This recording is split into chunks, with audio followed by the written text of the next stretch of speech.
அனைவருக்கும் வணக்கம். இப்போ லைவ்ல டான்ஸ் மாரத்தான் 2.0 இன்னைக்கான டாஸ்க் வந்து நடக்குது. இதில் வந்து பார்த்தீங்கன்னா பேரா ஆடணும் அப்படிங்கிற மாதிரி பிக் பாஸ் வந்து சொல்கிறாரு. இதில் வந்து ஒவ்வொருத்தவங்களுக்கும் அவங்களுக்கு உண்டான பேரை வந்து தேர்ந்தெடுக்க சொல்கிறாரு. ஆனால் இதில் வந்து பார்த்தீங்கன்னா விசித்ராமாவை யாருமே வந்து பார்த்தீங்கன்னா ஒரு பேராவை எடுத்துக்கல. அவங்க வந்து ஓரம் கட்டிட்டாங்க அப்படின்னு தான் சொல்லணும்.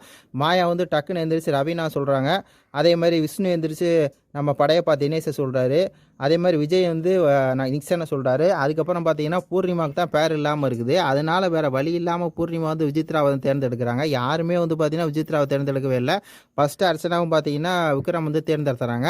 ஆனால் கடைசியில் வந்து பூர்ணிமா என்ன சொல்லுது அப்படின்னா, நான் வந்து விசித்ராவோட ஆட மாட்டேன், அவங்களோட ஆட மாட்டேன், அதனால் நான் பேரை வந்து மாற்றுறேன் அப்படின்னு சொல்லி கடைசியில் வந்து வேறு வழியே இல்லாமல் அந்த நேரத்தில் வந்து பார்த்தீங்கன்னா விசித்ராவுக்கு ரொம்ப பெரிய ஒரு அவமானம் போச்சு. என்னடா இது என் கூட ஆட மாட்டேன்னு சொல்கிறாளே அப்படின்னு சொல்லி அந்த 2 பேரும் வந்து நிற்கிறாங்க. அப்பயும் வந்து பூர்ணிமா சொல்லுது, இந்த போட்டாவில் பார்க்குற மாதிரி நான் வந்து உங்களோட ஆட மாட்டேன், எனக்கு வந்து பேரை மாற்றி விடுங்க அப்படின்னு சொல்லி கேவலமாக வந்து பண்ணுது, எச்சத்தனமாக பண்ணுது பூர்ணிமா அப்படின்னு தான் சொல்லணும். அதுக்கப்புறம் பார்த்தீங்கன்னா அர்ச்சனா சரி நான் வந்து அவங்களோட ஆடுறேன் அப்படின்னு சொல்லி பார்த்தீங்கன்னா அப்புறம் அர்ச்சனா தான் இப்போ வந்து பார்த்தா விசித்ராவோட வந்து ஆட போகிறாங்க அப்படிங்கிற மாதிரி தான் இருக்குது.